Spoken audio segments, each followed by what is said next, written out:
Hello everyone, welcome to another episode of horror story.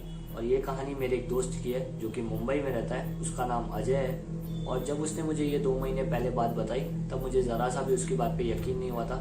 फिर जब उसके बड़े भाई और उसकी मम्मी ने जब मुझे सेम बात बताई तब जाके मुझे इस बात पे यकीन हुआ। उसने बोला कि 19 नवंबर को उन लोगों ने एक फ्लैट लिया था रेंट पे मुंबई में। तो जब उन्होंने फ्लैट रेंट पे लिया था तो 21 नवंबर को उसका बड़ा भाई यानी कि आकाश चला गया था दिल्ली अपने कुछ ऑफिस के काम से। तो वो 3 ही लोग रहते थे घर में, अजय और उसका बड़ा भाई आकाश और उनकी मम्मी। और उसके पापा की डेथ 2014 में ही हो गई थी। तो जब 21 नवंबर को इसका बड़ा भाई चला गया दिल्ली यानी आकाश, फिर वो 21 नवंबर की नाइट को बैठा हुआ था और मूवी देख रहा था। रात के कुछ 2-2:30 बज रहे थे और उसको अचानक से किचन में कुछ गिरने की आवाज़ आई, जैसे कोई बर्तन वगैरह गिरे। तो उसको लगा शायद कोई बिल्ली वगैरह होगी। तो उसने जाके उठ के चेक किया तो उस किचन में सब चीज़ें नॉर्मल अपनी अपनी जगह पे पड़ी हुई थी, यानी वहाँ पे कुछ भी ऐसा कुछ नहीं हुआ था। तो उसे लगा कि शायद कोई बाजू वाले घर में से आई होगी आवाज़, क्योंकि रात को तो घड़ी की भी आवाज़ तेज़ आती है। रात को कोई भी आवाज़ हमें ज़ोर से आने लगती है, तो शायद कुछ पास वाले घर में हुआ होगा और मुझे यहाँ तक सुनाई दिया होगा। तो वो चुपचाप जाके वापस अपना मूवी वगैरह देखने लगा। तो उसने मेरे को बताया कि उसके एग्जैक्ट ऊपर यानी कि उसके पीछे बेड के पीछे एक विंडो लगी हुई थी जिसकी रोशनी सामने वाली दीवार पे जा रही थी, यानी मेरे बिल्कुल सामने। तो मेरा मूवी देखते देखते उस दीवार पे जब नज़र पड़ी तब पीछे से कोई परछाई गई, यानी सामने परछाई गई और ऐसा फील हुआ उसको। फिर वो ये चीज़ देख के बहुत ज़्यादा डर गया। और 4th फ्लोर पे तो कौन पीछे से जा सकता है। तो उसने आईफोन वगैरह निकाली अपनी और वो उसने फ़ोन वोन रखा और वो उस टाइम सो गया। फिर उसने ये बात अपनी मम्मी को नहीं बताई। फिर उसने उसकी मम्मी को इसकी वजह से नहीं बताया क्योंकि उसकी मम्मी डर जाएगी। तो 2 दिन के बाद जब इसका भाई आया 23 नवंबर को, उसने उसको ये सारी बात बताई कि ये सब मेरे साथ हुआ।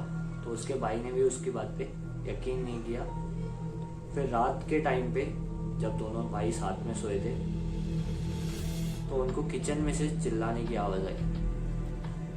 ऐसा लगा उसको कोई चिल्ला रहा है, कोई बच्चा बुला रहा है उनको, यानी उसको कोई मार रहा है। जैसे बच्चे चिल्लाते हैं उसको बहुत तेज़ तेज़ आवाज़ आ रही थी। तो उसके भाई ने जब उठ के जाके चेक किया और तब वहाँ पे कोई भी नहीं था उस किचन में। उसे लगा कि आसपास के कोई बच्चा ही होगा। आज उस दिन भी इसको आवाज़ उस चीज़ की आई होगी। उसने उसको समझाया अपने भाई छोटे अजय को कि उस दिन भी तेरे को बाहर से कहीं से आवाज़ आई होगी, कोई आसपास में कोई घर होगा जहाँ पे कोई बच्चा रहता होगा, वहाँ से चिल्लाने की आवाज़ आ रही होगी। उसने बोला ठीक है। तो वो दोनों जैसे ही सोने लगे फिर ऐसे करके 2-3 बार आवाज़ फिर से आने लगी। फिर वो आवाज़ अचानक बंद हो गई। फिर वो दोनों जाके सो गए। फिर जब 2 दिन के बाद उनकी मम्मी रात को 3 बजे पानी पीने के लिए उठी तो वो पानी पीने के लिए गई। तो उन्होंने फ्रिज में से बोतल निकाली और पानी पिया। और वो जैसे ही किचन में से बाहर निकली तो उन्होंने लाइट बंद की और वो अपने रूम की तरफ गई।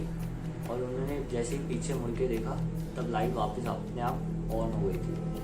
तो उन्होंने सोचा शायद कुछ बटन में प्रॉब्लम हुआ होगा। बटन ही उसकी मम्मी ने वापस वो स्विच ऑफ किया।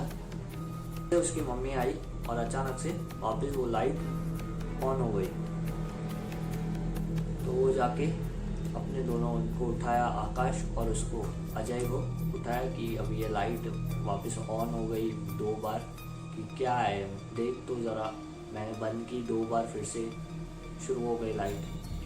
उनको तो लगा कि कुछ तो हो रहा है। अभी थोड़ा थोड़ा उनको फील हो रहा था कि अब तो कुछ ऐसी वैसी बात होगी।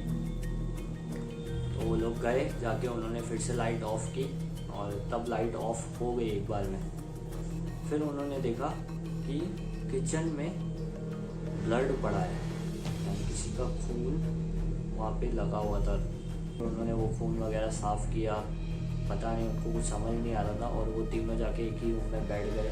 तो उनको डर भी लग रहा था उस चीज़ से। अब क्योंकि खून देखना कोई नॉर्मल बात नहीं है, अचानक कोई भी डर जाएगा खून देख के। वो बताया कि वो एकदम प्रॉपर जैसे ब्लड होता है वही था। और जब हम साफ कर रहे थे तब हाथ में भी जब लगा तब वो फील हो रहा था कि ब्लड ही है वो किसी का, और वो कोई और चीज़ नहीं हो सकती, क्योंकि अगर कोई और चीज़ आएगी भी कहाँ से। पहली बात तो रात को 3 बजे कोई किचन में गया ही नहीं था मम्मी के अलावा, और मम्मी जब गई थी तब वैसी कोई चीज़ नहीं थी।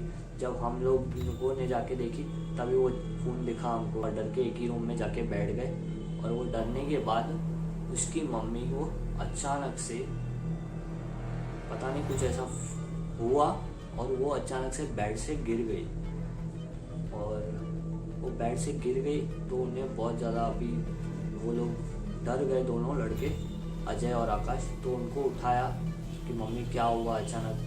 तो उसकी मम्मी ने बोला मेरे को कुछ समझ नहीं आ रहा, और उसकी मम्मी जैसे ही उठ के खड़ी हुई और वो भागने लगी तेज़, और वो बालकनी की तरफ गई, और उन्होंने जैसे ही जोर से झटका दिया अपनी मम्मी को, क्या हो रहा है मम्मी।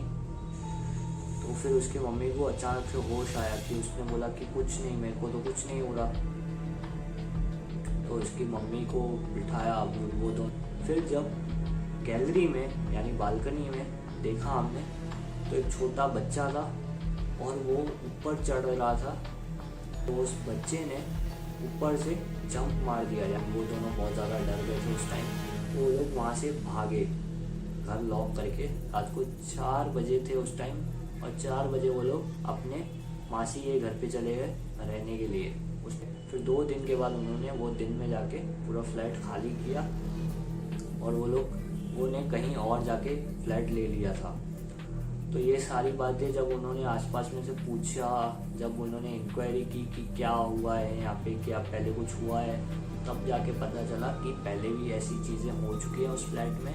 और 2011 में कोई बच्चा ऊपर से गिर गया था, उसके बाद से ये सारी चीज़ें होने लगी। यानी 2011 में वहाँ पे जो फैमिली रहती थी उनका एक बच्चा उसी फ्लैट से, उसी बालकनी में से गिर गया था, उसके बाद से ये सारी चीज़ें हो रही है। तो ये पहले नॉर्मल चीज़ें वहाँ होती रहती है। तब से उसने मेरे को बोला कि अब तो वहाँ पे कोई रहने नहीं गया, क्योंकि उसके पास ही है बिल्कुल वो घर। और ऐसे ही हॉरर स्टोरीज सुनने के लिए सब्सक्राइब कर दीजिए। मिलते हैं नेक्स्ट वीडियो में।